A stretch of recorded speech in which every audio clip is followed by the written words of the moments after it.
S predlogom zakona se ustanavlja tako imenovani nacionalni preiskovalni urad. Gre za skupino 70 strokovnjakov policije, kriminalistov in drugih strokovnjakov z področja financ, recimo tistih za pranje denarja, davčnih inšpektorjev in tako dalje. V samem bistvu je tako določilo zakona za pozdraviti in temu tudi ne nasprotujemo, odnosno s tem soglašamo. Vendar je v podrobnostih pa kar velika težava.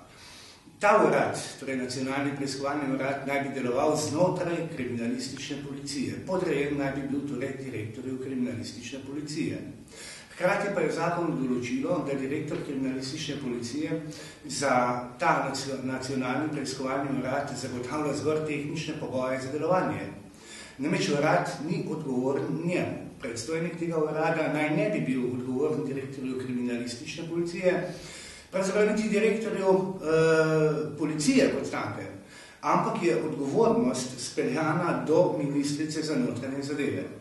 To pomeni, da se ruši koncept organa sestavi, da policija ne deluje več enotno, ne deluje več po principih, ki veljajo za vsak organ sestavi, ampak znotraj policije ustanavljamo neko skupino ljudi, ki bo preiskovala najtežja kazniva dejanja in bo pri tem odgovorna ministrici.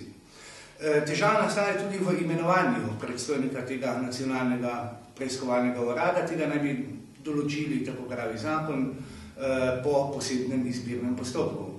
Torej, po posebnem izbirnem postopku bi naj izbrali direktorja nacionalnega preiskovalnega urada, ki bo podrejen osebi, ki pa je imenovana po običajnem postopku, torej ne po kakrem posebnem postopku. In tisto, kar je najbolj sporno, je pa to, da direktor nacionalnega preiskovalnega urada naj bi sam odločal o tem, katera kazniva dejanja, katere sume kaznivih dejanj bo obravnaval in katere ne.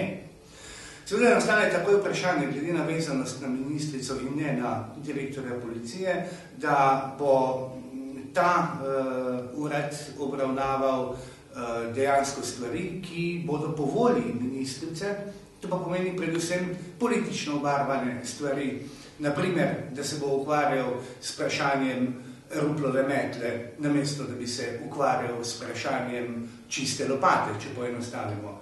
Seveda, ta urad bo uporabljal tudi prikrite preiskovalne ukrepe. Gre za najtežje področje poseganja v človekove pravice in zato velja o tem zakonu še enkrat razmisliti. Velja ga obravnavati po rednem postopku, čimor pa je koalicija včeraj nasprotovala. Torej, zakon bomo najverjetneje obravnavali na januarski seji Državnega zbora. V poslanski skupini SDS ga bomo temeljito amandmirali in tudi podprli, vkolikor bodo naši amandmaji sprejeti.